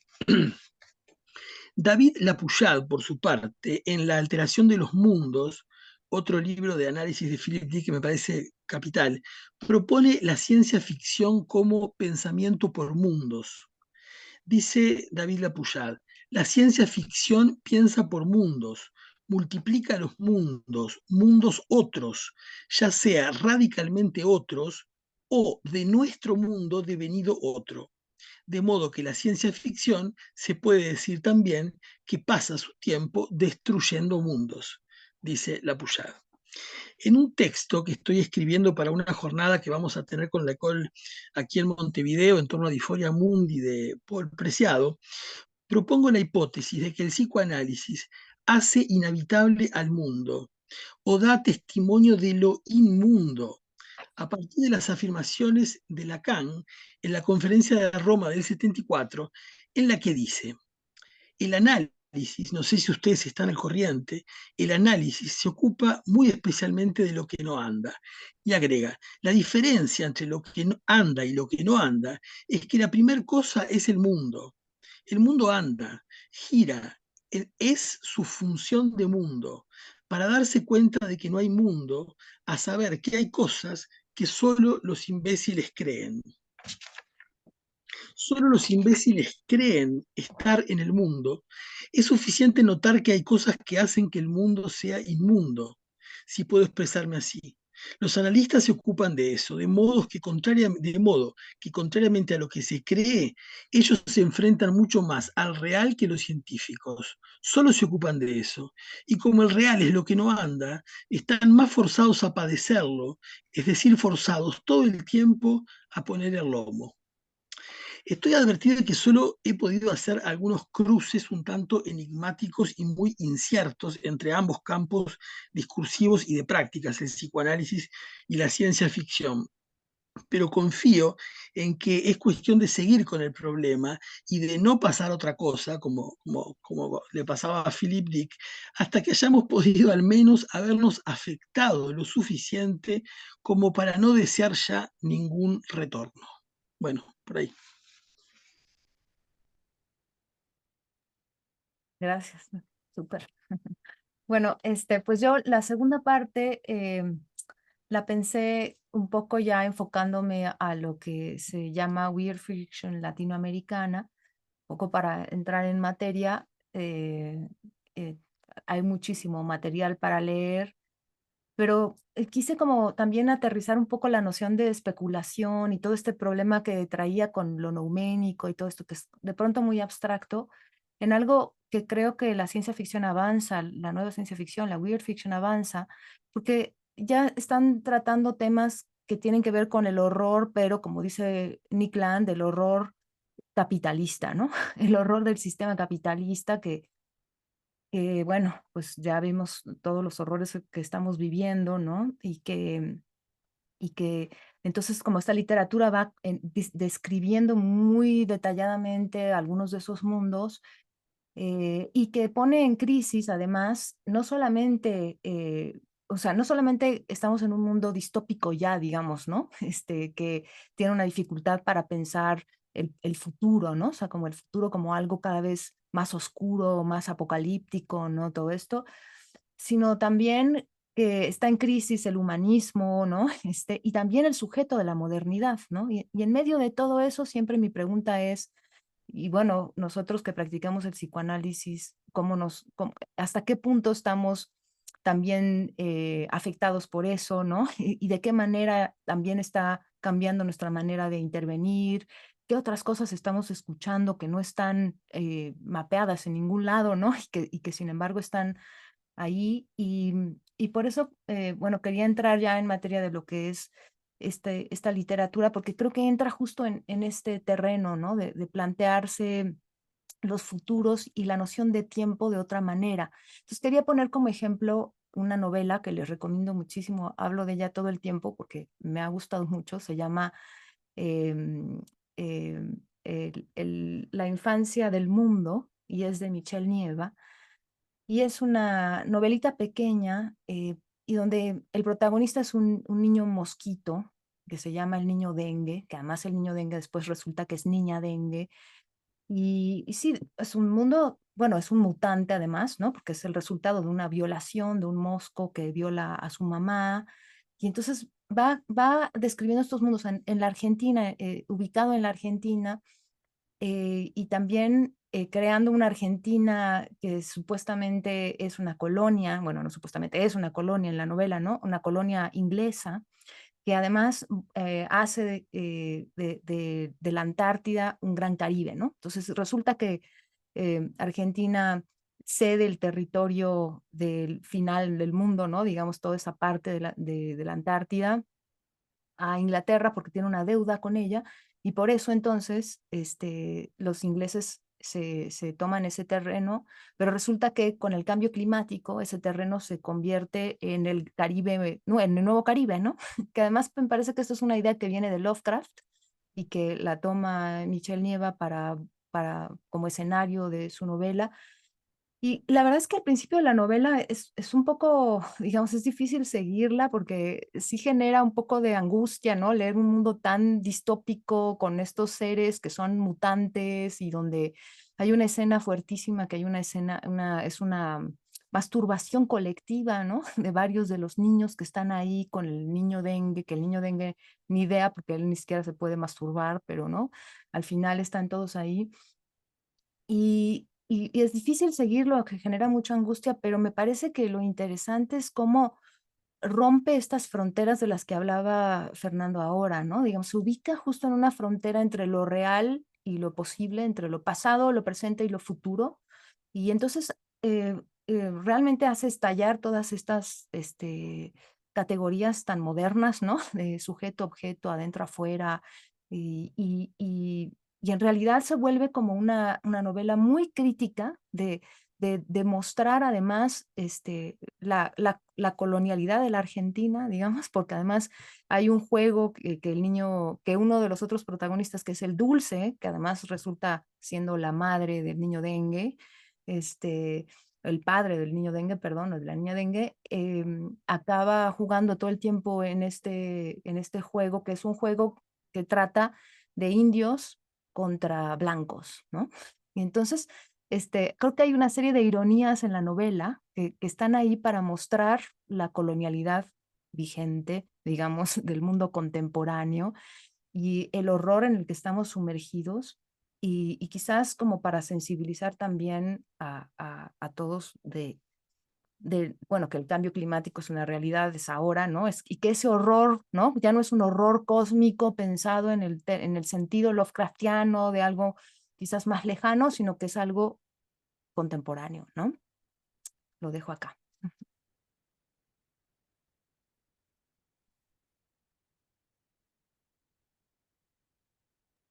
Bueno, pues continúo yo y creo que también se encarza bastante bien con lo que venía hablando Elena y estos nuevos escenarios, ese niño, niña, dengue, que les hablaba, de hecho, hace un rato de esta nueva fauna, que es como un contraejemplo de esta promesa de almas inmortales, y no más bien la fabricación de seres eh, casi que hechos para la muerte. Es una especie de post-evolución, en palabras de Juan Matthew, que esto significaría, esta post-evolución, salir del sistema, de ese sistema poco confiable de las mutaciones aleatorias. Es decir, la evolución supuestamente estaría en manos humanas, diseñadas para hacer. Entonces, Precisamente estas evoluciones artificiales, quisiera compartirles una parte de la fabricada con biomateriales por Jonathan Torres, este artista costarricense, en el que presenta pues artefactos, objetos, seres, robots.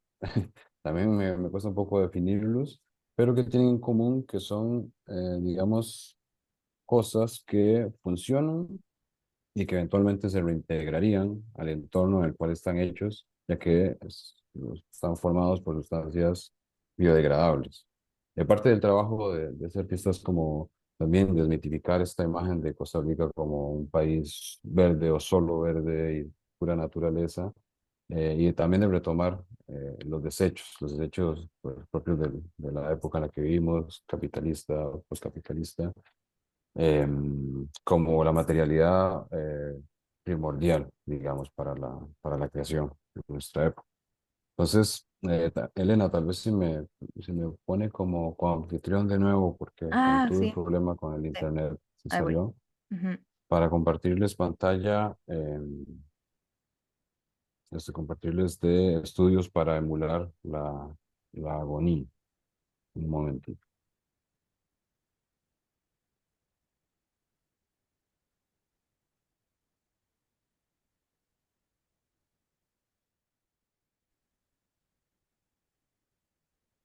Me avisan si pueden verlo. Ahí va cargando. Ujú. ¿Se ve? Sí, Sí. ok. Entonces voy a ir bajando un poco. Es una página un poco pesada porque trae bastantes imágenes. Entonces, un momentito. Bueno, aquí está. Tal vez ya se va viendo un poco más.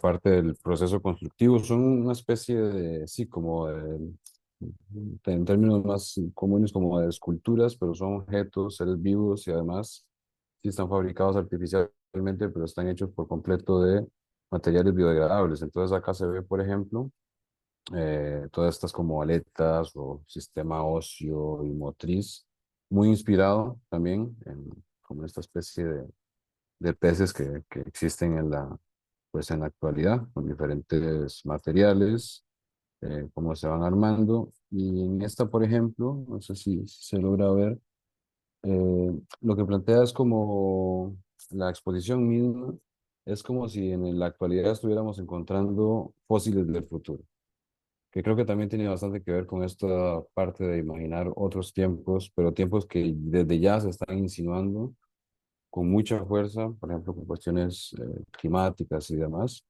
cómo esta especie va cambiando y cómo se iría viendo, por decirlo así, conforme va muriendo poco a poco, se va descomponiendo también. Em, y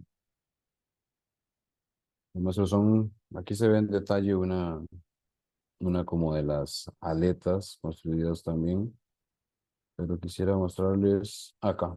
Acá se ve también un poco eh, cómo se va dando cada vez más el proceso de muerte, de agonía y biodegradación de estos seres, eh, que ya una vez visto ese movimiento, tienen como su cosa. Me avisan si lo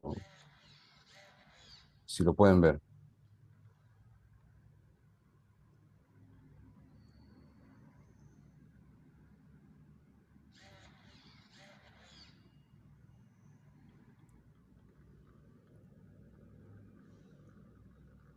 Esta es una de esos inclasificables que no me costaba antes mencionar exactamente qué son. Y acá les comparto también, digamos que un pez está siendo como diseccionado, partido, aunque los instrumentos son más bien como alimenticios. Está de alguna forma vivo.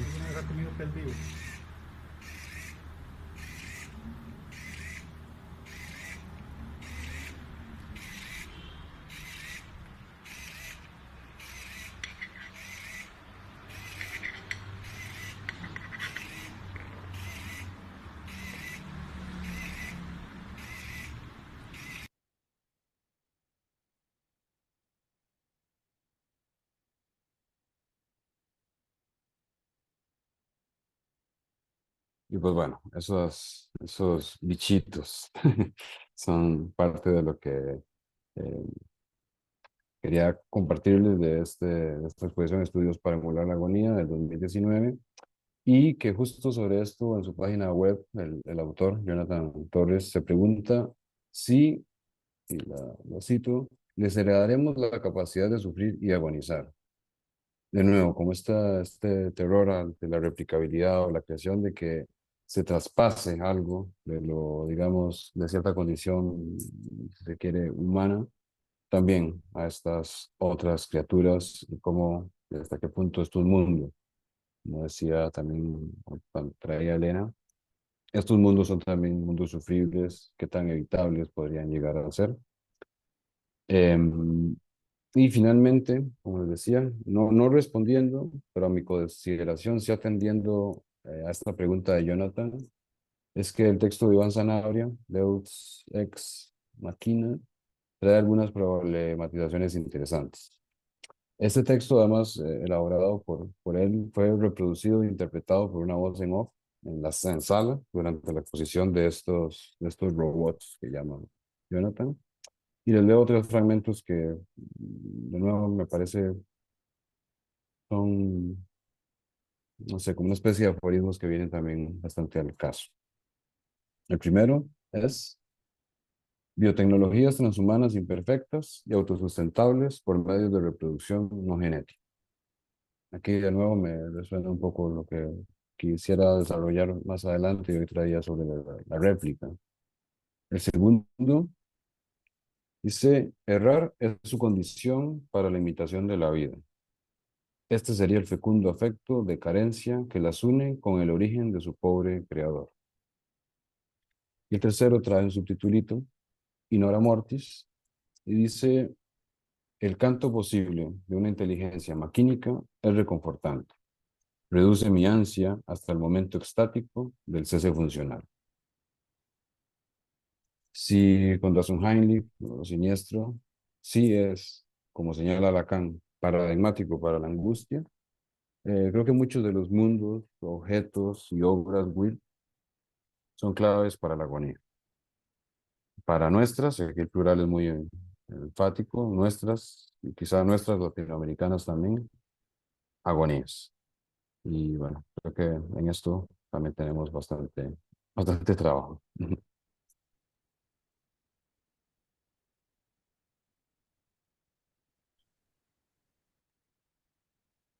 Nos queda Marina. Marina, ¿estás por ahí? Sí. No, tu micrófono. Ya estoy aquí. Ok, Ajá, ¿ya? ya.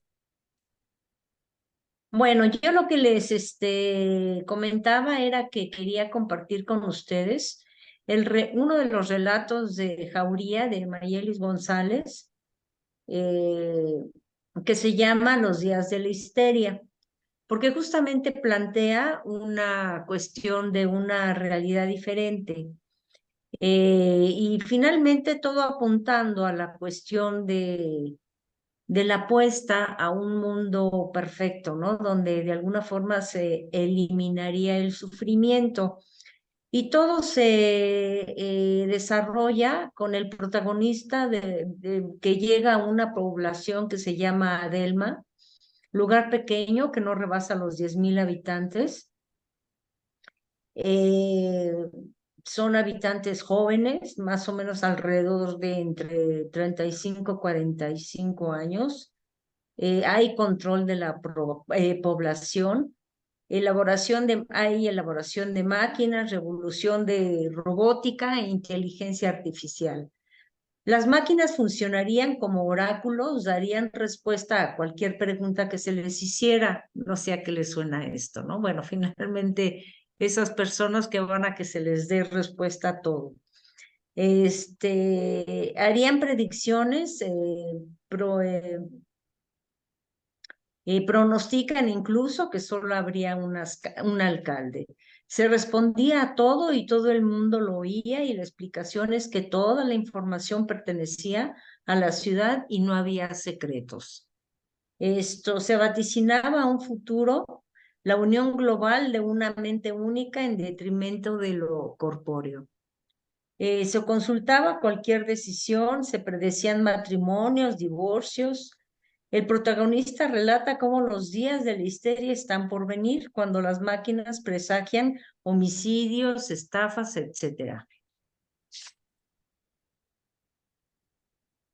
Y cuando decide acudir para hacer una pregunta, cuando se le cuestiona sobre su lugar de trabajo, contesta que en la biblioteca.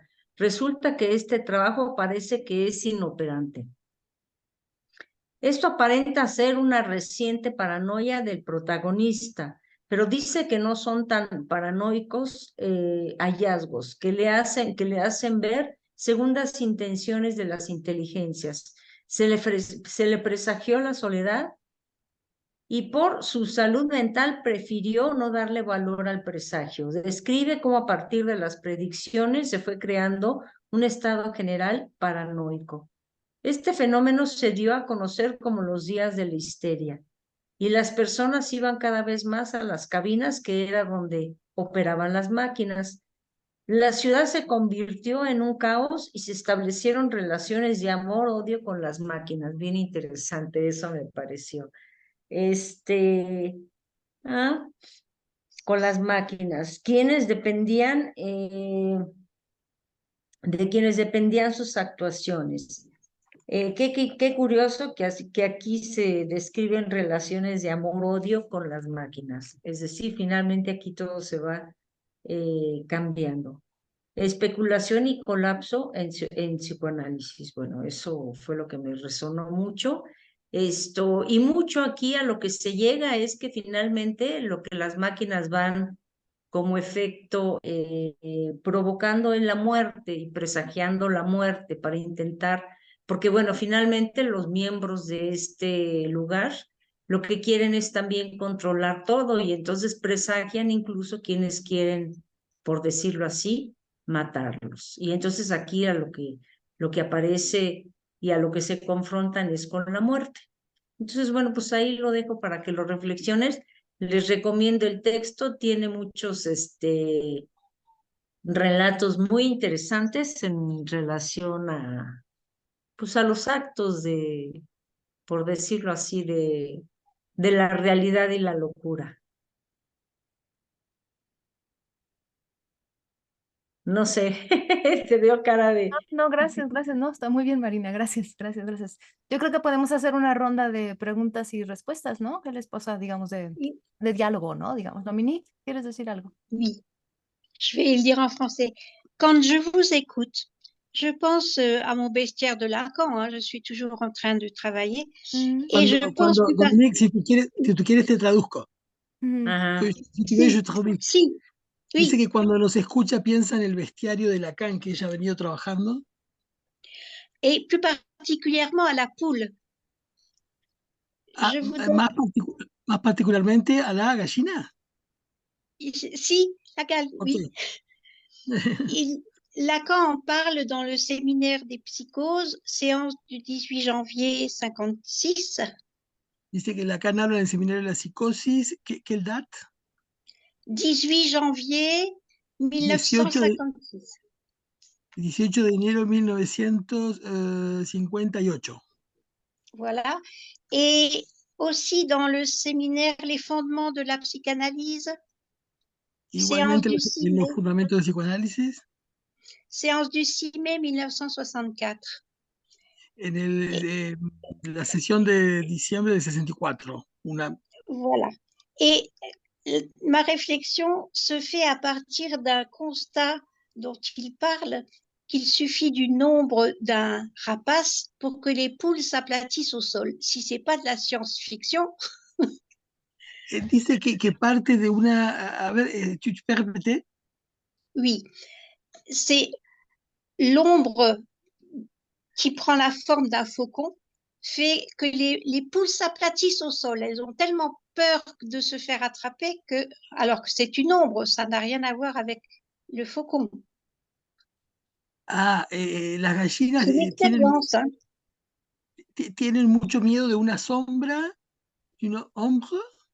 Une ombre, oui. Y que lo que hacen es como tirarse al piso, como... Tu as, tu as, tu as l'objet et tu as la lumière qui donne une ombre. La luz que da una sombra, eso les da como una especie de pánico y lo que hacen es como tirarse al piso. Y lo que ella dice es que si eso no se trata de ciencia ficción. Oui, voilà, c'est tout ce que je voulais dire. C'était juste pour signaler qu'il y a quelque chose là de la science-fiction chez les poules. Dice que ella quiere decir esto específico, que hay algo de la ciencia ficción en las gallinas. Merci, Dominique.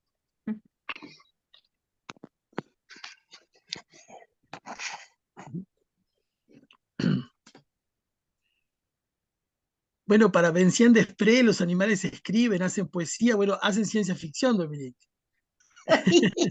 Sí.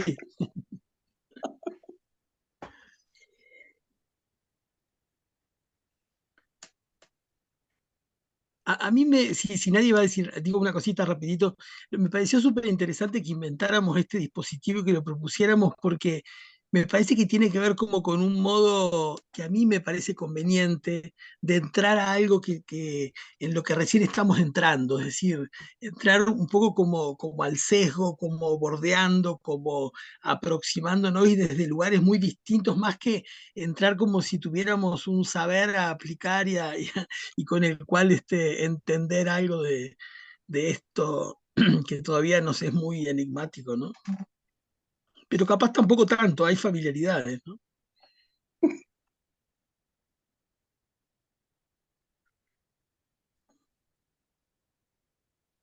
No, y cosas que se quedan, ¿no?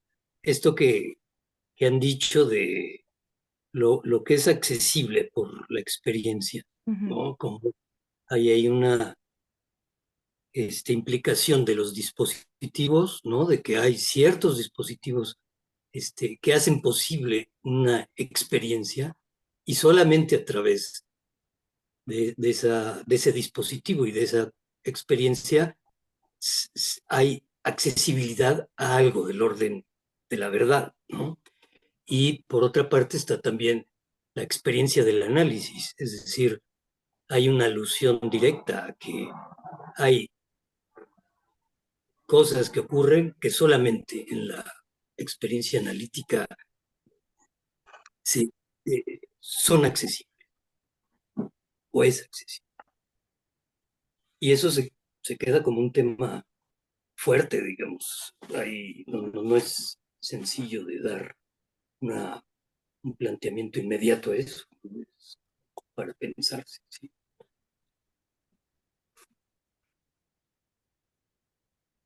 Gracias, sí. Pensaba esto que dice Fernando del dispositivo, que es un poco como estamos trabajando y que agradezco el trabajo, gracias. Porque creo que estamos un poco componiendo en las reuniones así, ¿no? Como que el agenciamiento autoral, digamos, o del que uno está hablando, o yo y conoce, como querramos decirlo, se diluye rápidamente. Creo que hay algo del tema que lo facilita eso, además de nuestra ignorancia en el asunto, ¿no?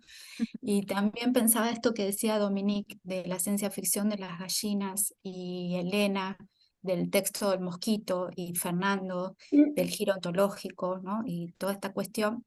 Elena, vos decías del texto de Michelle y me parece que así como escribir, decíamos en una de las reuniones, de una manera anónima, es decir, utilizar la función del anonimato para escribir nos libera de ciertas censuras, también pensar distopías nos libera de las censuras de la cultura en la que estamos y quizás nos deja transmitir de otra forma cosas que están reprimidas, forcluidas, censuradas, como el colonialismo de Argentina, por ejemplo, o como la posibilidad de que haya otras vidas que no dejamos entrar en tanto instauración, ¿no? O otros modos de existencia.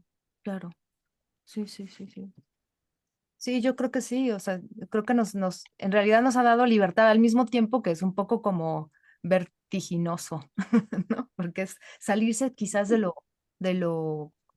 confortable, ¿no? De lo confortable de lo que ya conoces, digamos, ¿no? De lo que por lo menos estás más familiarizado, ¿no? Sí, y ahora que hablaban del colonialismo, lo relacioné con esto que decía de las famosas máquinas que controlan todo, ¿no?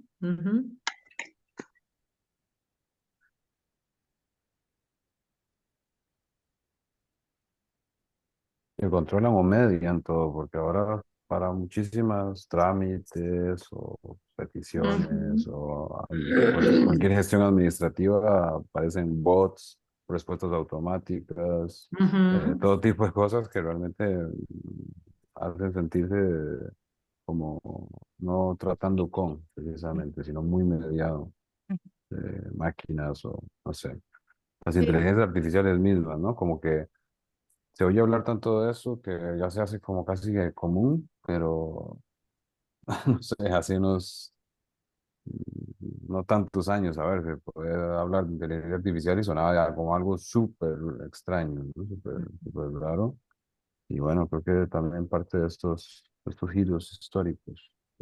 Yo también me alegro mucho que hayamos entrado a esto, en la manera en que lo estamos haciendo, además, un poco también obedeciendo también el objeto mismo de cómo nos va llevando y que es muy variado, muy tumultuoso, saltarín, no sé, como que me ha gustado bastante, sí. Y Roberto, qué interesante, ahora me acordé de esto que estabas planteando, no te lo había escuchado antes, dicho así por lo menos, de que si lo siniestro es como el género ficcional que optimiza la angustia o que muestra la angustia o que trae la angustia como tono afectivo, entonces quizás la distopía podría traer la agonía o más como lo que dice Elena, el horror también. Me parece muy interesante eso. Mm.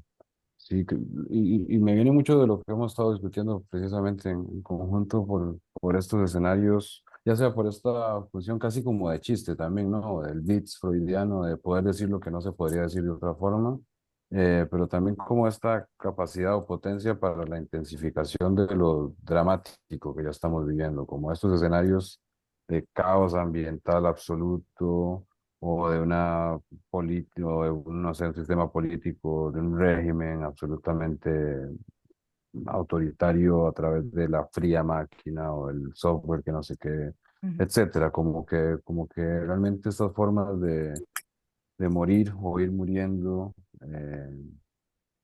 como que cómo muere el mundo que supuestamente conocíamos o en el que pensábamos vivir también a nivel como de idea, sí, es como que me resuena mucho a lo agónico, precisamente. Ujú. Como, incluso la palabra misma como apocalíptico, ¿no? Es como casi que un post-mortem también, como ya al fin ocurrió y ahora estamos como un poco ahí en la inercia, un poco zombies, etcétera, no sé. Como- Claro. Sí, que al mismo tiempo como que, pues lo que intentaba transmitirles cuando hablaba de la novela, porque la novela cuando empieza es muy desoladora, me parece, porque habla de un escenario, pues eso, desolador, ¿no? Donde hay estos seres mutantes, pero son absolutamente discriminados por los humanos y los humanos están en una decadencia espantosa y entonces como que hace pensar qué tan evolucionados son los humanos frente a los mutantes, ¿no? Es todo lo contrario, parece, ¿no? Los mutantes mucho más, digamos, sensibles a cosas, no sé, y los humanos ya en una cosa así franca decadencia. Entonces es muy desolador al inicio, pero al mismo tiempo creo que al final da la impresión de que es un principio y es un fin y es lo mismo, digamos. El principio y el fin es lo mismo, el pasado y el presente es lo mismo, ¿no? O sea, las relaciones entre el hijo o la hija, que es la niña dengue, acaba siendo el padre ¿sabes? O sea, como que los papeles se cambian y ya no hay diferencia entre madre, hijo, padre, ¿sabes? Y me parece Eso que es, sí, perdón, no, eso no, me parece no, que eso es lo que dice Posedípico. narrativas posedípicas, ¿no? exacto, exacto, exacto, como que rompe esos esquemas y al final acaba siendo súper esperanzador, es más bien como de, estamos abriendo, estamos dejando este mundo, estamos abriendo otro, ¿no? O sea, me parece. Ujú.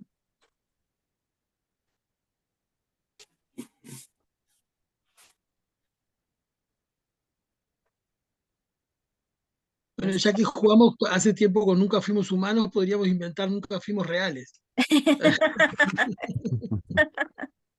Somos Nunca una invención. existimos. Somos Nunca una existe. Bueno, hay una teoría de un físico que dice eso justo, que no, que somos un programa virtual. ¿Sí? Pues no sé si alguien más tenga algo que decir. Nos encanta que nos hayan acompañado hoy.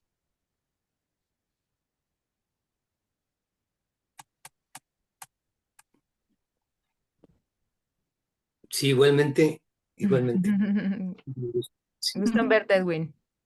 sí, igualmente. Saludos. Una cosa que se me ocurría antes de empezar era pensar cuando, bueno, porque saben que en ciencia ficción la cuestión del manejo del tiempo es una de las cosas centrales, bueno, por eso las distopías, las ucronías, bueno, las utopías, todo lo demás, pensaba, pero ¿y en qué momento el mundo no fue distópico? Bueno, en este momento ni que hablar, pero ¿hubo alguna vez una realidad que no fuera distópica? Claro, ¿No? sí.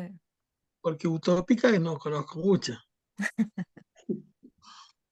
Es verdad, sí. Sí, me Quizás, parece que la quizás, distopía también trae la cosa de mostrar, de evidenciar como algo que no tendría que ser considerado distopía, es decir, que debería ser considerado una utopía, supone necesariamente la violencia y la crueldad, ¿no? Me parece que eso también viene a decir.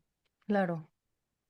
ahí es donde yo tengo parte del problema con el Unheimlich, y Roberto ya lo sabe. Porque, claro, porque la cuestión de lo siniestro también me parece que es una noción geopolíticamente muy situada, porque, por ejemplo, para culturas donde la coexistencia con, no sé, lo espectral es algo de lo familiar, ahí, por ejemplo, ahí no sería un Heimlich de repente estar conversando con un espíritu, que un espíritu se presentifique de algún modo. Entonces digo, como todas las nociones freudianas, como la noción de fetichismo, como muchas, tienen como ese costado, ¿no? A veces un poco inadvertidamente situado geopolíticamente, históricamente también, y espiritualmente en relación a una determinada ontología y un determinado modo de concebir el campo de lo existente, ¿no? Pero, pero me parece que vos le das como una noción un poco más ampliada a la noción freudiana, ¿no? Le das como una ampliación. Bueno, más a otros temas que, como lo decía, más tratando el texto, que es más amplio que el concepto propiamente, pero que de hecho la misma noción de Heinrich se presta para pensarlo precisamente en otras geografías, en otros tiempos, en otras maneras, más allá de que Freud haya decantado un mecanismo constante, digámoslo así, y subrepticio o cualquier otra manera de aparición de lo angustiante, sí me parece que hay que logra discernir como maneras bastante llamativas, como principalmente estrategias estéticas, como para invocar lo, los siniestros. Entonces, por ahí, capaz que, no sé, a mí mismo se me hizo bastante siniestro presentarles el video porque hoy justo cené pescado. Entonces fue como una cuestión un poco extraña ver ahí el tenedor, cosa que no me ha pasado ninguna de las veces que haya visto el video de antes. Entonces, creo que hay cosas que pueden surgir. Y que parte de la potencia de esta noción freudiana, la manera en que lo trabajas, justo su versatilidad, de las experiencias desde lo artístico hasta de lo cotidiano que traen lo Heinrich. Quizás se puede ampliar un poco, ¿no? Porque pensaba que sí está trabajado mucho desde lo familiar en el sentido doméstico, ¿no? Como de la casa, ¿no? Mm. Y quizás pues esas coordenadas ya no son tan vigentes, ¿no? Porque cada vez hay más desplazamientos, ¿no? Sí, cada vez es una cosa más nomádica, por decirlo así, ¿no? La distinción entre la casa y el trabajo también ya, ¿no? No No. existe, ¿no? O sea, se me ocurre que puede ampliarse, ¿no? O sea, que haya otras dimensiones que no necesariamente no tomarían en cuenta lo que dice Freud, sino que no alcanza, ¿no? Para, para hablar de otras cosas, se me ocurre, ¿no? Ujú. Yo digo que lo siniestro es lo familiar, o lo familiar es lo siniestro, pero Exacto. Ujú. Dice Alejandro, ¿por qué los planetas no hablan? ¿Por qué no tienen nada que decir? ¿Podría pensarse que ha perdido vigencia o que habrá que retomar su vigencia a partir de la ciencia ficción? ¿De qué manera para el psicoanálisis? No sé qué dice. yo creo que los planetas hablan, porque si no, pues Ah, si hacemos, tomamos nota de la última pandemia, bueno, no sé si planeta, pero que Gaia habla y ujú, dice ujú, y se hace oír. ujú. Incluso interesante lo de la pandemia, por ejemplo, cuando apareció, tengo un hermano biólogo, entonces le preguntaba, pero ¿qué estatuto tiene el virus? ¿No? ¿Es un ser vivo, no está vivo, está muerto? Todas estas distinciones modernas a las que Elena hacía noción al inicio, ¿no? Bueno, adentro, afuera, natural, artificial. Y mi hermano me decía, pero no, es que no es esa la distinción, no es vivo, no vivo, es un mecanismo que se adosa a algo vivo y lo vive y vive en esa relación de Mm, diferentes modos, de lo simbiótico, en fin, parasitario, etcétera. Pero bueno, ahí, por ejemplo, ahí hay algo casi de ciencia ficción, es un mecanismo, ujú, claro, ¿no? claro. Sí, Y que nos da vuelta, de un día para otro da vuelta, otra que crisis civilizatoria, ¿no? sí, seguro. Sí.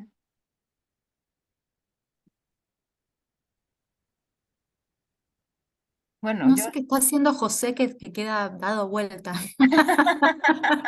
Nos José tiene, está dado vuelta. nos tiene mareados.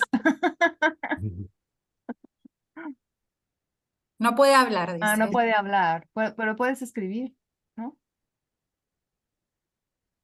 Es muy largo, dice. Ok. Nos lo escribís y nos lo mandás. Claro, claro. Sí. Bueno, yo espero que nos reunamos pronto. De nuevo los volvemos a invitar cuando tengamos un poquito más tracción en este terreno. Y pues nada, les agradecemos mucho su presencia y ojalá se animen a leer algo de ciencia ficción latinoamericana que está Ujú. Sí. Ujú. bueno. La Mayeris a la que se refirió Marina es una cubana súper interesante que además está online, se la podemos compartir y demás, pero hay cantidad de autoras y autores de todo. Tenemos como una especie de botiquín de autores y de Sí, autoras que por sí, ahí podríamos pasar, ¿no? Hacer como un Sí, sí. listado y pasarlo. eso estaría bueno. Ujú. Una Curanduría, curaduría, entonces. Curanduría Ediciones Justín, ahí va. Bueno, ¿puedo? Sí, Sonia, adelante. No, solo para aumentar ahí la lista del botiquín, está este libro de Clio Mendoza, Ah, que es imperdible, es estremecedora la sí. escritura de Clio Mendoza, una oaxaqueña. Ah, buenísimo. Wow, qué Sí, bueno. sí, sí. Y ese se puede conseguir en librerías, ¿sí? Perfecto. Sí, sí, Elena. Ok. Mil gracias, Sonia. Gusto verte. Igualmente, un abrazo Un grande. abrazo grande. Chao. Bueno, pues nos vemos entonces pronto. Les agradecemos mucho. Estén Bye. Gracias a Abrazo. fin de todos. Estoy semana. muy Gracias. bien. Hasta luego. Gracias. Gracias. Chao, chao. Gracias. Muchas Chao, gracias. gracias. Ah, sí, sí, lo compartimos.